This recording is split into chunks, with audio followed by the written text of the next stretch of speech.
رشک مریم ناز سارا سیدہ، رشک مریم ناز سارا سیدہ، مصطفیٰ کے دل کا پارا سیدہ، مصطفیٰ کے دل کا پارا سیدہ۔ ہم کو یہ معلوم ہے جنت میں بھی،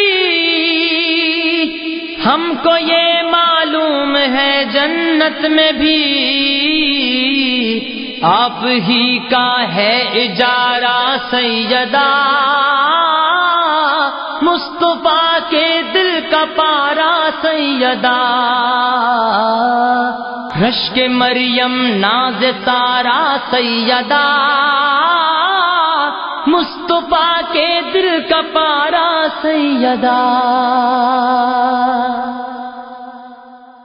اعوذ باللہ السمیع العلیم من الشیطان الرجیم، بسم اللہ الرحمن الرحیم، الحمد للہ رب العالمین، الصلاة والسلام علی سیدنا و نبینا ابی القاسم محمد، اللہم صل علی محمد وآل محمد وأہل بیتہ الطیبین الطاہرین المعصومین، اما بعد فقد قال اللہ سبحانہ وتعالی فی سورة الکوثر، بسم اللہ الرحمن الرحیم، انا اعطیناک الکوثر فصل لربک وانحر ان شانئک هو الابتر۔ اللہم صل علی محمد وآل محمد۔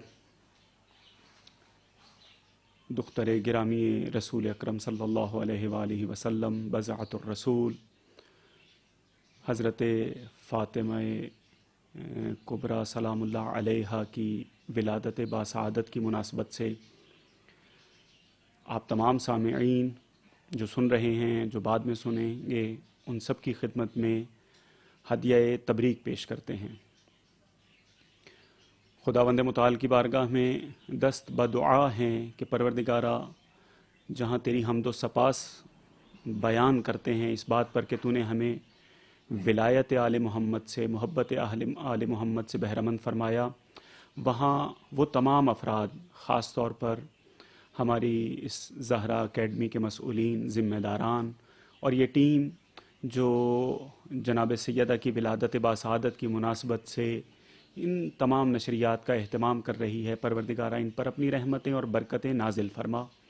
پروردگار تجھے واسطہ ہے آج کی شب کی مولود کا کہ ان کی جہاں دینی دنیاوی حاجات کو پورا فرما، اور ہم سب کو محبت آل محمد اور سیرت آل محمد میں پرو دے، ان کی سیرت پر چلنے کی توفیق عنایت فرما۔ اس سے پہلے کہ اپنی گفتگو کا آغاز کروں، ہدیہ تبریک پیش کرنے کے بعد اس حقیقت کی طرف اشارہ کرتا چلوں کہ سیدہ وہ عظیم ہستی ہیں جن کی عظمت، جن کی معرفت، جن کی محبت کے بارے میں بہت زیادہ احادیث موجود ہیں، یہاں تک کہ صرف شیعہ محققین اور محدثین نہیں بلکہ اہل سنت کے تقریباً تمام مکاتب فکر نے سیدہ کی عظمت، سیدہ کی محبت اور اس حوالے سے بہت سی احادیث اور کتب اور مجموعے تدوین کیے ہیں، جن میں احادیث تقریباً وہ تمام احادیث اکٹھی کر دی گئی ہیں جو سیدہ کے بارے میں ہیں، اور اس میں کہیں سیدہ کو بضعۃ الرسول کہا گیا ہے، یعنی رسول اللہ کا ٹکڑا، رسول اللہ کا حصہ، کہیں سیدہ کی محبت کو رسول اللہ کی محبت کہا گیا ہے، سیدہ کے غضب کو رسول اللہ اور اللہ کا غضب کہا گیا ہے، جس سے رسول راضی اور اللہ راضی صرف اسی سے ہوں گے جس سے سیدہ راضی ہوں، اور اگر کسی سے سیدہ ناراض ہوں تو اس سے اللہ کا رسول بھی ناراض اور اللہ بھی ناراض۔ روایات میں بیان ہوا ہے کہ 100 مقامات ایسے ہیں جہاں سیدہ کی محبت فائدہ دیتی ہے انسان کو، 100 مقامات پر، یعنی اگر کوئی محب سیدہ ہے جناب سیدہ فاطمہ الزہرا سلام اللہ علیہا سے محبت کرتا ہے، ان کے چاہنے والوں میں سے ہے، ان کی سیرت پر عمل کرنے کا خواہش مند ہے، اس کو خداوند متعال اس محبت کے صدقے 100 مقامات پر سیدہ کی مدد اس کے شامل حال ہوگی۔ وَأَيْسَرُ تِلْكَ الْمَوَاطِنِ، وہ جو 100 مقامات ہیں ان میں سے آسان ترین جو مقامات ہیں وہ قبر ہے، موت ہے، پل صراط ہے، میزان ہے۔ یہ اس قسم کے مواطن، اس قسم کے مقامات ایسے ہیں جو سیدہ کی محبت کی وجہ سے ہم بآسانی عبور کر لیں گے۔ وہ تمام مسلمان جو سیدہ سے اظہار محبت کرتے ہیں، اظہار مودت کرتے ہیں، ان کے لیے یہ مقامات کوئی حیثیت نہیں رکھتے، لیکن شرط سیدہ کی محبت ہے، بنت رسول سے عشق ہے، بنت رسول کی سیرت پر چلنے کا جذبہ ہے، جناب سیدہ کی معرفت ہے۔ اگر یہ چیزیں ہوں گی تو یہ منزلیں، یہ مشکلات کوئی معنی نہیں رکھتی۔ قرآن مجید کی سب سے چھوٹی سورت سورہ کوثر، جس کی تلاوت کا شرف حاصل کیا ہے، جو آپ کی سماعتوں کی نظر کی ہے، قرآن مجید کا یہ ایک معجزہ ہے۔ 3 آیتوں پر مشتمل ٹوٹل سورت ہے، چند الفاظ ہیں اس کے اندر گنے چنے، لیکن اس کے کمالات اگر آج موقع ملا تو کچھ نہ کچھ پہلو اس کے نمایاں کروں گا آپ کی سماعتوں کے۔ اس میں خداوند متعال کیا ارشاد فرما رہا ہے؟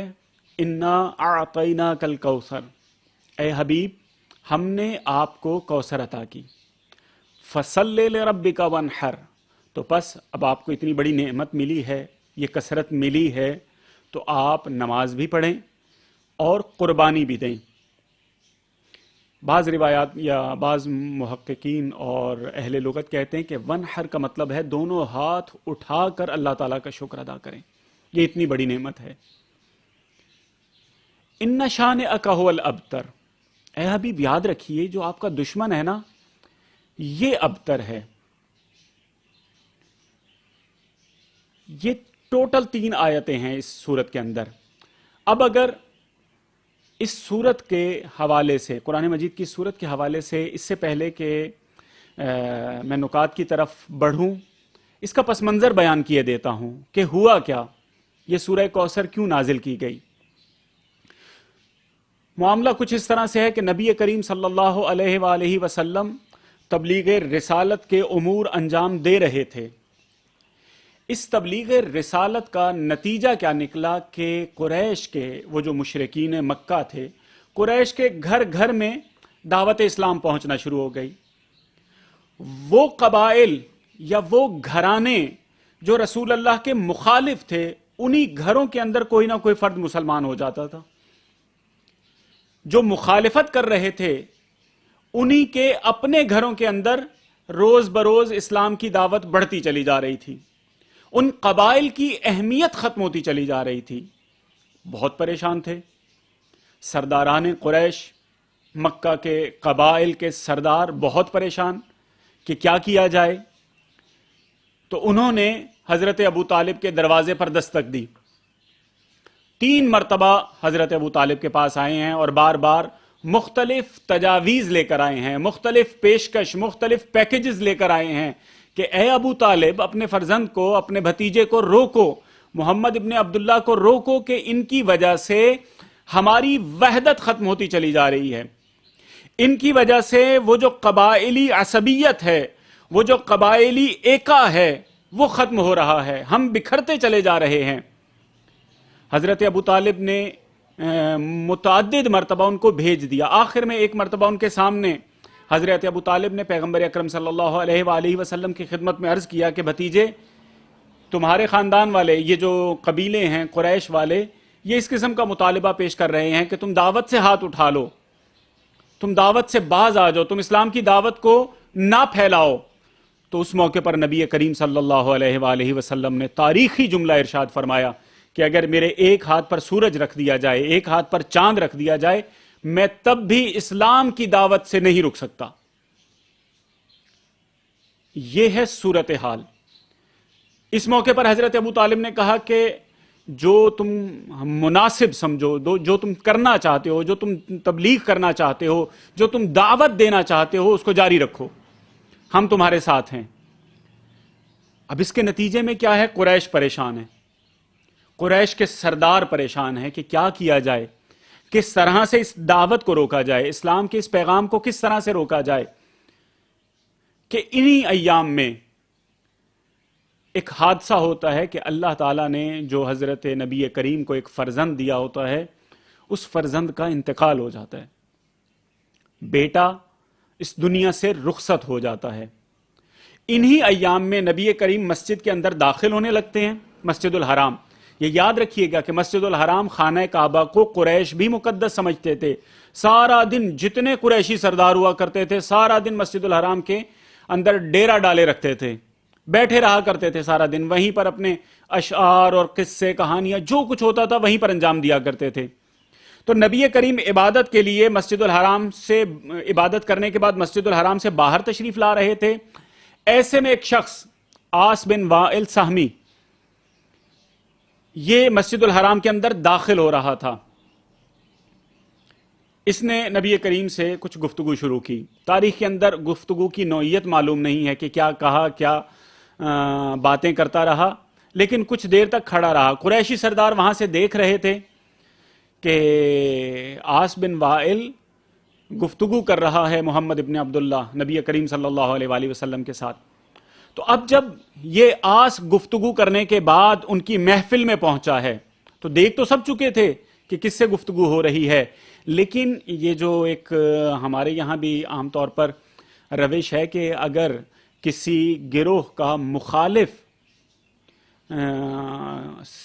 کسی گروہ کا کوئی مخالف ہو اور مخالف سے اسی گروہ کا کوئی آدمی گفتگو کر رہا ہو، تو جب وہ واپس آتا ہے نا تو لوگوں کو پتا ہوتا ہے کہ کس کے ساتھ گفتگو کر رہا تھا، لیکن جان بوجھ کے پوچھتے ہیں کہ کس سے باتیں ہو رہی تھیں، کس کے ساتھ گفتگو ہو رہی تھی، یہ جو سوال کیا جاتا ہے۔ تو تقریباً عاص سے یہی سوال کیا گیا۔ عاص نے اس موقع پر کہا کہ ابتر سے، میں اس ابتر سے گفتگو کر رہا تھا۔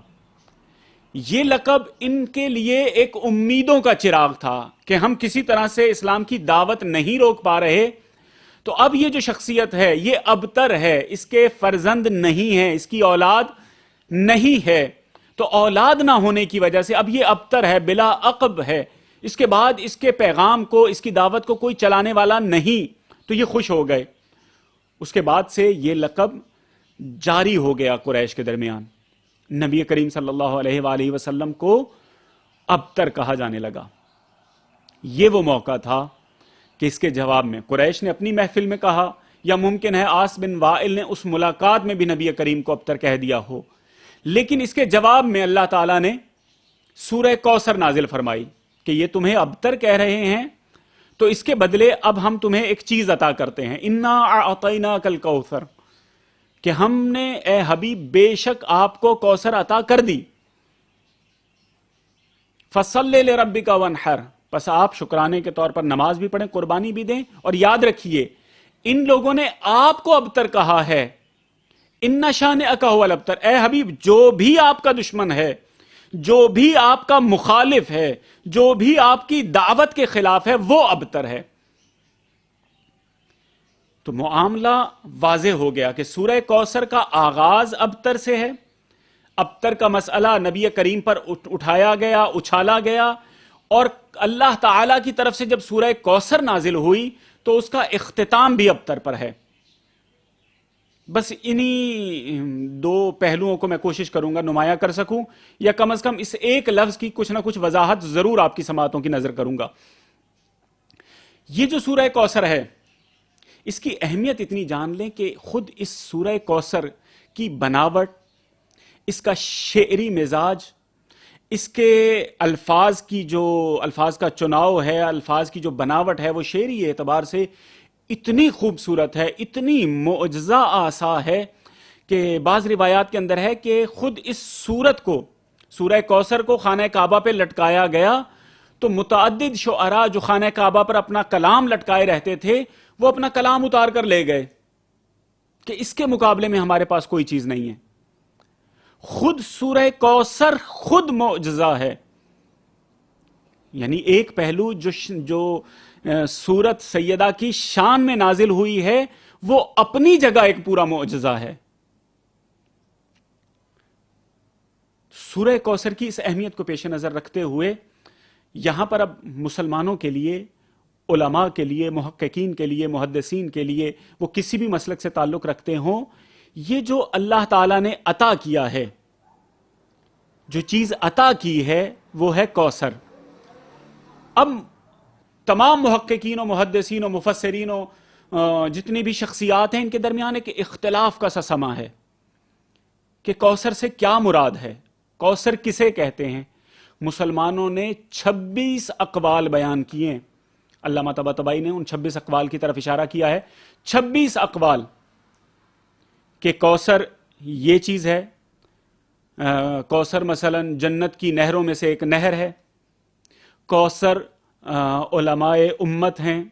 کوثر خود نبوت ہے. کوثر ذریت ہے. کوثر اللہ تعالیٰ کی طرف سے ملنے والا علم ہے. یعنی اتنے اقوال بیان کر دیے گئے ہیں. میں ان اقوال کی طرف اور نہ اشارہ کروں گا، صرف اور صرف آپ کی توجہ کو ان اقوال کو سمجھنے کے لیے ایک نقطے کی طرف آپ کی توجہات کو مبذول کروں گا. دیکھیں سورہ کوثر کے اندر اللہ تعالیٰ نے جو چیز عطا کی ہے، جو کوثر عطا کی ہے، اس کی شان یہ ہے، اس کا مقام یہ ہے، اس کی منزلت یہ ہے کہ اس عطا کے بعد نبی کریم کو حکم دیا گیا ہے کہ آپ شکرانے کے طور پر نماز بھی پڑھیں اور قربانی بھی کریں. وہ لوگ جو یہ کہتے ہیں کہ کوثر کا مطلب جنت کی ایک نہر ہے، ان سے سوال کرنا چاہوں گا. البتہ احادیث کے اندر موجود ہے، لیکن یہاں پر یہ توجہ دلا دوں کہ جتنے بھی مصادیق ہیں کوثر کے وہ سب شامل ہو سکتے ہیں. لیکن جو لوگ کہتے ہیں کہ صرف انحصار ہے اس میں، یعنی جنت کی نہر کے علاوہ کوئی چیز نہیں ہے، تو صرف ان سے سوال کروں گا کہ یہ بتائیے کہ اگر آپ یہ کہتے ہیں کہ جنت کی ایک نہر نبی کریم کو ابتر کے تانے کے جواب میں دی گئی، تو سوال یہ ہے کہ یہ جنت خلق کس کے لیے کی گئی؟ اس جنت کے سردار کون ہیں؟ اس جنت کا مالک کون ہے؟ اس جنت میں رہے گا کون؟ بابا جو جنت اللہ تعالیٰ نے رسول اکرم صلی اللہ علیہ وآلہ وسلم کے لیے خلق کی ہے، جس جنت کے سردار رسول اللہ کے نواسے ہیں، اس جنت میں ایک نہر کو آپ کہہ رہے ہیں کہ یہ رسول اللہ کو تانہ ابتر کے مقابلے میں دے دی گئی. اچھا، اس سے بھی دلچسپ بات بعض علماء کی طرف سے یہ دیکھنے میں آتی، کہتے ہیں کہ جی علماء امت جو ہیں، امت میں آنے والے علماء جو ہیں وہ مراد ہیں کوثر سے. کوثر سے مراد وہ علماء ہیں کہ جو بعد میں رسول اللہ کے بعد آئیں گے. بھئی قرآن مجید میں تو کہہ دیا گیا ہے انا اعطینا کا، ہم نے دے دیا، اے رسول ہم نے آپ کو عطا کر دیا. اچھا چلیں ہم نے آپ کی بات مان لی کہ علماء ہیں. بھئی قرآن مجید کے اندر یہ کہا گیا ہے کہ یہ علماء عطا ہونے کے بعد اے حبیب آپ شکر ادا کریں اللہ کا، نماز کی صورت میں اور قربانی کی صورت میں. کیا علماء اسلام یا اس نظریے کے پیروکار یہ بتا سکتے ہیں کہ قیامت تک امت محمدیہ میں ایسے کون سا مسلک ہے، ایسا کون سا مکتب ہے جس کے علماء اتنے عظیم ہوں گے کہ رسول اللہ کو کہا جائے کہ چونکہ یہ آپ کی امت میں شامل ہو گئے ہیں یہ حضرت، لہٰذا آپ شکرانے کے طور پر نماز بھی پڑھیں اور قربانی بھی کریں. علماء امت نبی کریم کے قدموں کی خاک کے برابر بھی نہیں ہیں. شامل ہو سکتے ہیں، ایک مصداق ہو سکتے ہیں، لیکن انحصاری مصداق نہیں ہو سکتے کہ آپ کہیں کہ بس صرف اور صرف علماء امت مراد ہیں. بعض لوگوں نے تو ستم یہ کیا ہے کہ حتیٰ کہ جو فوجی سربراہان ہوا کرتے تھے، جو کمانڈر اور لشکروں کے سربراہ ہوا کرتے تھے، ان کو بھی کوثر میں شامل کر دیا، ان کو مصداق قرار دے دیا.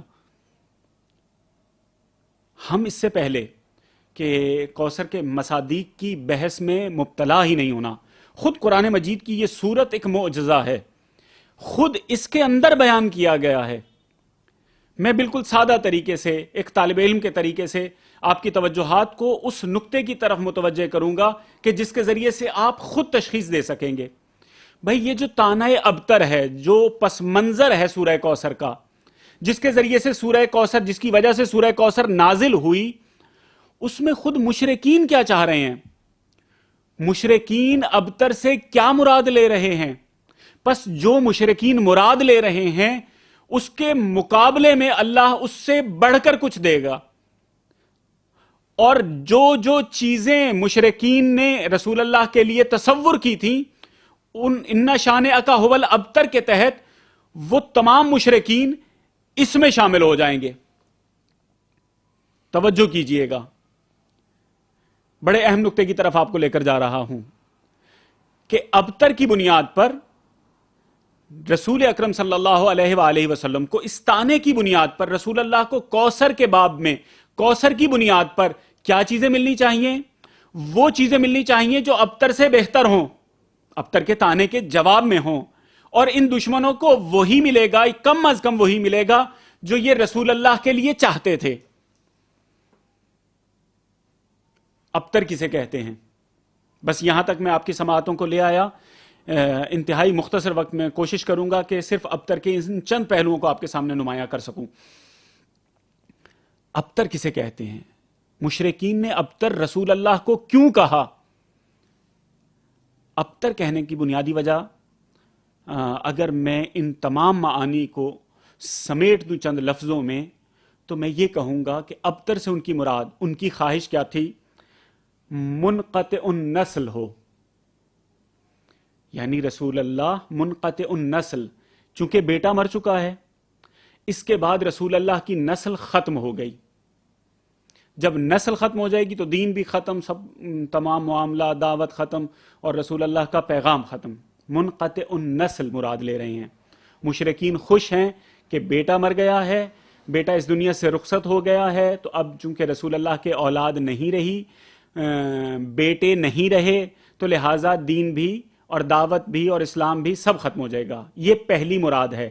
لہٰذا اگر اللہ تعالی ان کے مقابلے میں، کوثر کے مقابلے پر، کوئی اس کے ابتر کے جواب میں کوثر کی صورت میں کوئی چیز دینا چاہتا ہے تو قطعاً اولاد ہوگی، قطعاً بیٹے ہوں گے۔ یہ پہلا معنی۔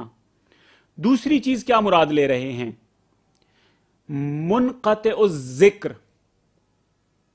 مشرکین یہ توقع کر رہے ہیں کہ اب یہ بیٹا نہیں رہا دنیا میں، چونکہ خالی بیٹا ہونا یا نہ ہونا، اولاد ہونا یا نہ ہونا مشرکین کے لیے کوئی معنی نہیں رکھتی۔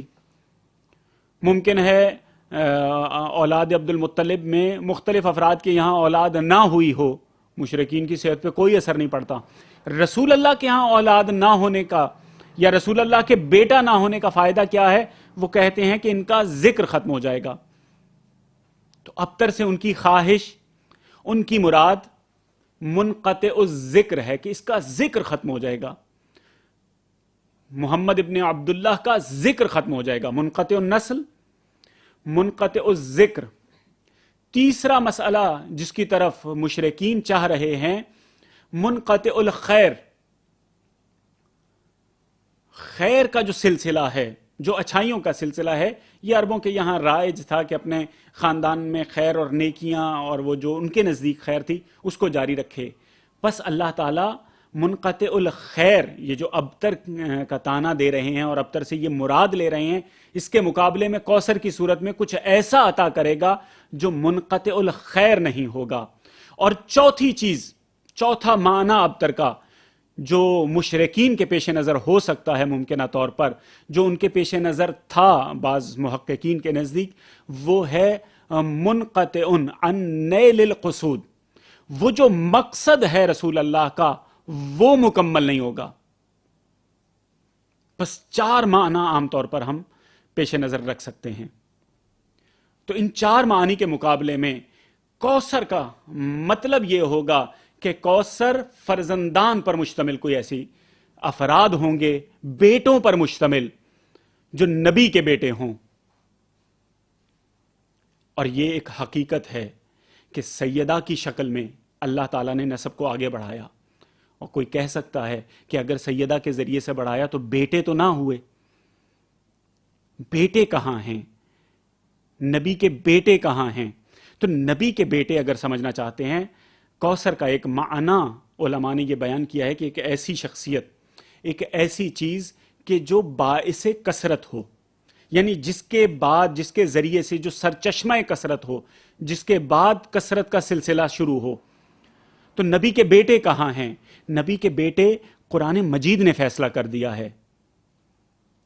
ان کے نزدیک انہوں نے تو نبی کو ابتر کہہ دیا تھا، مدینے میں بھی کہا، بعض لوگوں نے مکے میں بھی کہا، لیکن اللہ تعالیٰ نے جب کوثر عطا کی تو ساتھ بیٹوں کا بھی اعلان کر دیا، اس لیے کہ اگر اللہ تعالیٰ کی طرف سے بیٹوں کا اعلان نہ کیا جاتا تو ممکن ہے جس طرح سے آج علماء امت کو نبی کریم صلی اللہ علیہ وآلہ وسلم کی اس عطا میں، کوثر میں شریک قرار دیا گیا، بلکہ انہیں ہی منحصر مصداق قرار دے دیا گیا۔ ممکن ہے کل کو کہا جاتا کہ تمام فرزندان اسلام کوثر ہیں۔ اللہ نے یہ فیصلہ کر دیا کہ اگر مشرکین مکہ ابتر سے مراد مقطوع نسل لے رہے ہیں، ایک ایسا فرد لے رہے ہیں جس کی نسل نہیں ہے، تو لاؤ میں بیٹوں کا انتظام کیے دیتا ہوں۔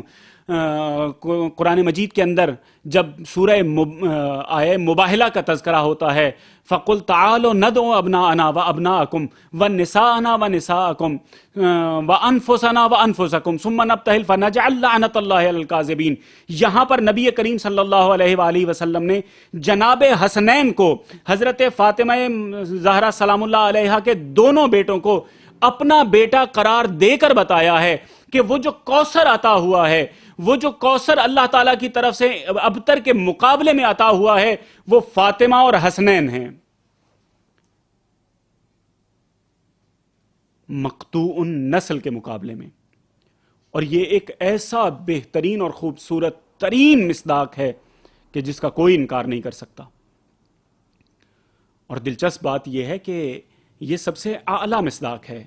یہ ایسا مصداق ہے، جناب سیدہ فاطمہ الزہرا ہوں یا حسنین ہوں، یہ وہ مصداق ہے، یہ وہ عطا ہے کہ جس کے بارے میں یہ بات سمجھ میں آتی ہے کہ فَصَلِّ لِرَبِّكَ وَانْحَرْ، اے حبیب آپ کو یہ شخصیات ملی ہیں، یہ اولاد ملی ہے، تو آپ ان کا شکر ادا کریں، ان پر اللہ تعالیٰ کی بارگاہ میں شکر ادا کریں۔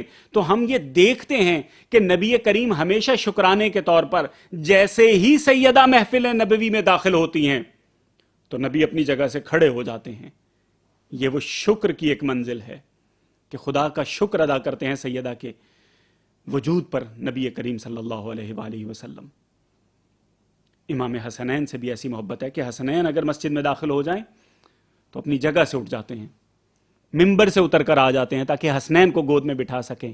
یہ ہیں وہ فرزندان، یہ ہے وہ کوثر جس کے لیے نبی کریم شکر ادا کر رہے ہیں۔ یہ ہیں وہ نعمتیں جو اللہ تعالیٰ نے عطا کی ہیں۔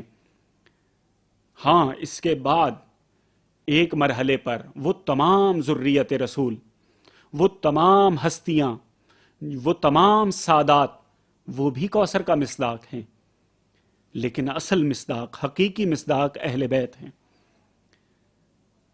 یہاں تک بات واضح ہو چکی کہ منقطع نسل کے مقابلے میں اللہ تعالیٰ نے فیصلہ کیا کہ ہم آپ کو نسل دیں گے، ہم آپ کو ایسے فرزند دیں گے کہ جن کی نسل قیامت تک چلے گی۔ یہاں تک یہ بات واضح ہے۔ اچھا، دوسرا پہلو کہ اب جو اللہ تعالیٰ نے اس کوثر کے مقابلے پہ ان دشمنوں کو کہا تھا کہ تم نے ہمارے حبیب کو ابتر کہا، تو ابتر اب تم ہو، اے حبیب تمہارا دشمن ابتر ہے۔ اب آپ دلچسپ بات یہ دیکھیے کہ اللہ تعالیٰ نے ابتر کہا ہے لیکن ان کو ابتر کیا نہیں، یعنی کسی معجزے سے ان کی نسل کو نابود نہیں کیا۔ ان تمام دشمنوں کی کہ جو رسول اللہ کے دشمن تھے، ان کی نسل کو کسی معجزے سے نابود نہیں کیا، بلکہ صورتحال ایسی ہو گئی تھی کہ وہ خود اپنا نسب چھپایا کرتے تھے، اپنے تعلق کو چھپایا کرتے تھے۔ اور کتنی ہی دلچسپ بات ہے کہ انہی میں سے ایک شخص کا بیٹا، پوتا بلکہ، وہ دربار شام کا جاسوس بن گیا۔ اس دور میں جاسوس ایسے ہوا کرتے تھے کہ وہ چھپ کر زندگی گزارتے تھے۔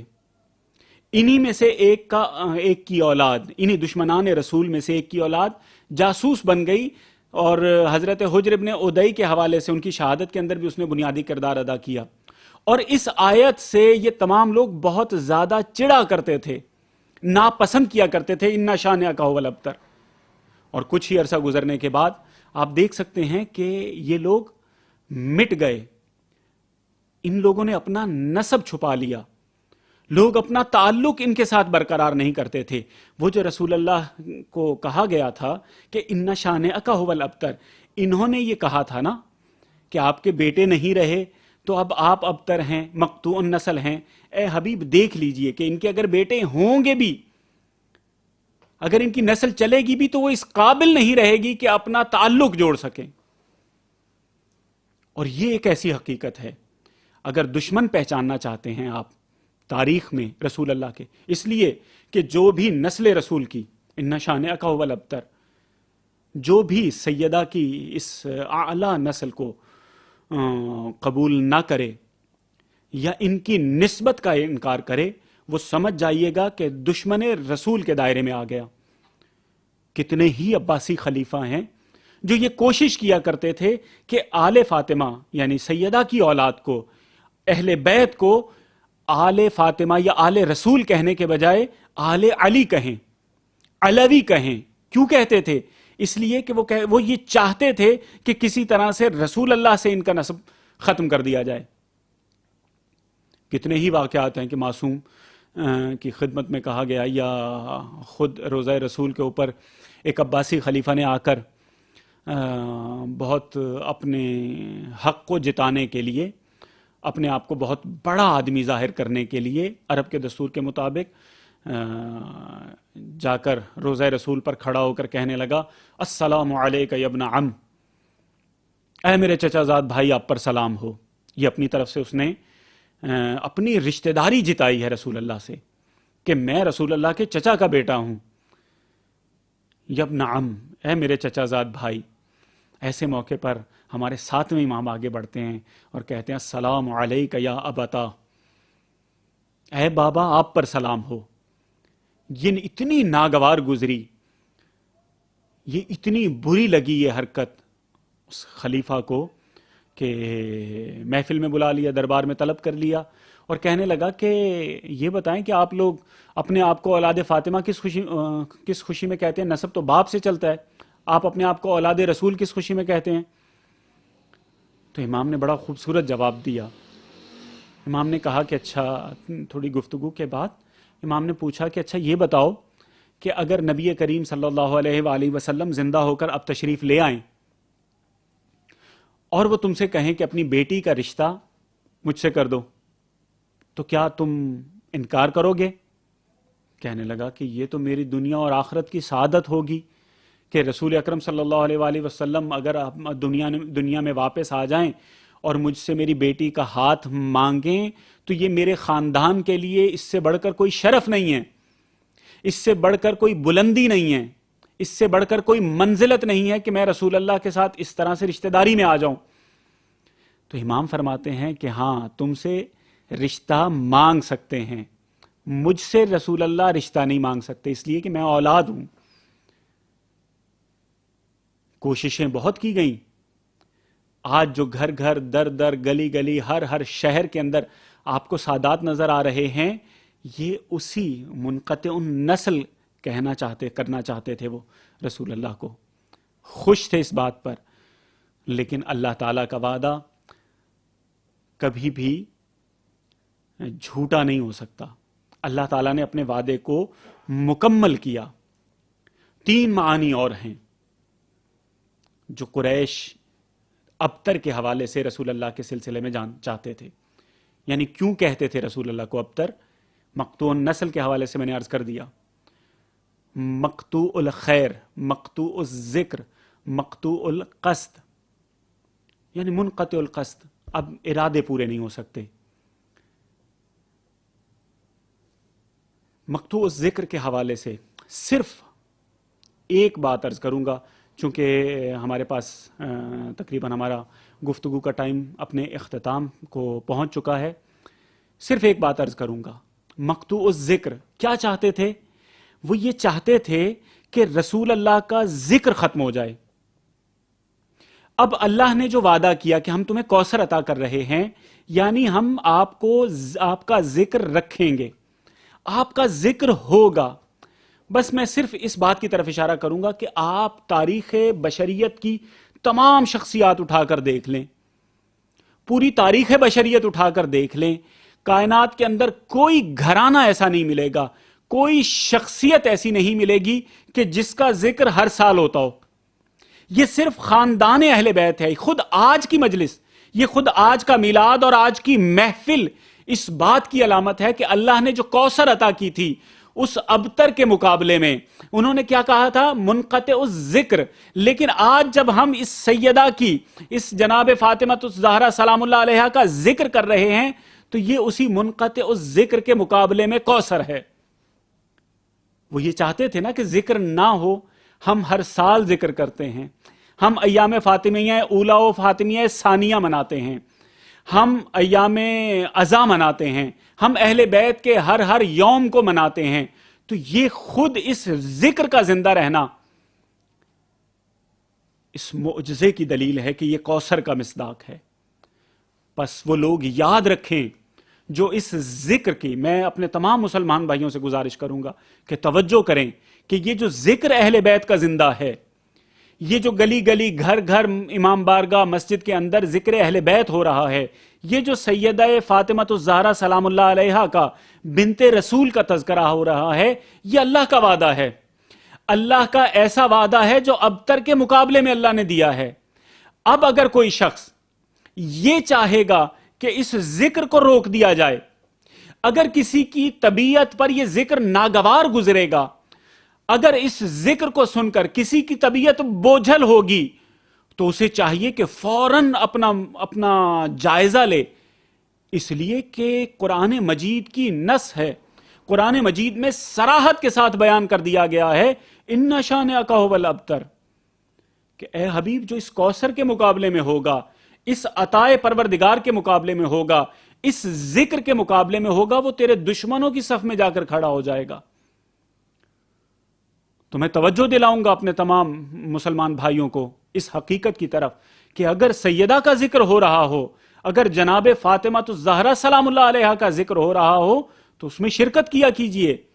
اپنے گھروں کو ذکر سیدہ سے منور کریں تاکہ مشرکین اور کافروں کا اس آرزو کو ملیا میٹ کر سکیں، اللہ کے اس وعدے کو حقیقت کا جامہ پہنا سکیں. اور قابل ستائش ہیں وہ لوگ. خداوند متعال ان تمام مومنین کو خوش و خرم، شاد و آباد رکھے جو اپنے گھروں میں ذکر سیدہ کا اہتمام کرتے ہیں، جو اپنی مسجدوں میں، اپنے امام بارگاہوں میں، اپنے مراکز میں ذکر سیدہ کا اہتمام کرتے ہیں، اس لیے کہ وہ عطائے پروردگار کا عملی مصداق بنتے ہیں. وہ اس کوثر جو اللہ تعالیٰ نے عطا کی ہے اس کو عملی جامہ پہنا رہے ہوتے ہیں. خداوند متعال ان تمام مومنین کی حفاظت فرمائے جو دنیا کے کسی کونے میں اہل بیت کا ذکر کر کے سورہ کوثر کو، مصداق کوثر کو زندہ کر رہے ہیں. خداوند متعال کی بارگاہ میں یہ دعا کرتے ہیں کہ پروردگارہ، ہم نے یہ جو بی بی کا مختصر سا ذکر کیا ہے، یہ جو مختصر سی عبادت کی ہے، یہ جو کوثر کے احیاء کے لیے ہم نے چند ٹوٹے پھوٹے کلمات تیری بارگاہ میں عرض کیے ہیں، پروردگارہ اسے اپنی بارگاہ میں قبول و منظور فرما. پروردگارہ تجھے واسطہ محمد و آل محمد کا، یہ جو مومنین، یہ جو مسلمان بھائی ہمارے اس ذکر کو سماعت کر رہے ہیں، پروردگارہ ان پر اپنی رحمتیں اور برکتیں نازل فرما. پروردگارہ محبت اہل بیت کو، مودت اہل بیت کو ان کی نسلوں میں جاری و ساری فرما. پروردگارہ تجھے واسطہ محمد و آل محمد کا، جو مومنین مقروض ہیں ان کے قرضوں کو ادا فرما، جو مومنین بے روزگار ہیں انہیں روزگار عنایت فرما. پروردگارہ جو مومنین بے اولاد ہیں انہیں اولاد نرینہ عنایت فرما. پروردگارہ جو مومنین بیمار ہیں خاص طور پر اس بیماری کرونا کی وجہ سے، پروردگارہ انہیں شفائے کاملہ و عاجلہ عنایت فرما. بار الہ جو نوجوان، جو بچے امتحانات میں شریک ہیں، پروردگارہ انہیں ان کے امتحانات میں کامیابی و کامرانی عطا فرما. پروردگارہ جو مومنین، ہمارے بھائی، ہمارے دوست، ہمارے جاننے والے عدالتوں میں، مقدمات میں اور ایف آئی آرز کے مسائل کے اندر جکڑے ہوئے ہیں، پروردگارہ ان کی اس مشکل کو آسان فرما۔ پروردگارہ تجھے واسطہ محمد و آل محمد کا ہمارے قائدین، ہمارے بزرگان، ہمارے مراجع کی حفاظت فرما۔ پروردگارہ تجھے واسطہ محمد و آل محمد کا پاکستان کو دن دگنی رات چوگنی ترقی عطا فرما۔ پروردگارہ تجھے واسطہ محمد و آل محمد کا ملت جعفریہ میں اتحاد و اتفاق پیدا فرما۔ پروردگارہ امام عصر علیہ الصلوۃ والسلام کا ظہور فرما، انہیں ہم سے راضی و خوشنود فرما۔ پروردگارہ ہمیں ان کے اعوان و انصار میں قرار دے۔ ان اللہ و ملائکتہ یصلون علی النبی یا ایھا الذین آمنوا صلوا علیہ وسلموا تسلیما۔ اللہم صل علی محمد و آل محمد۔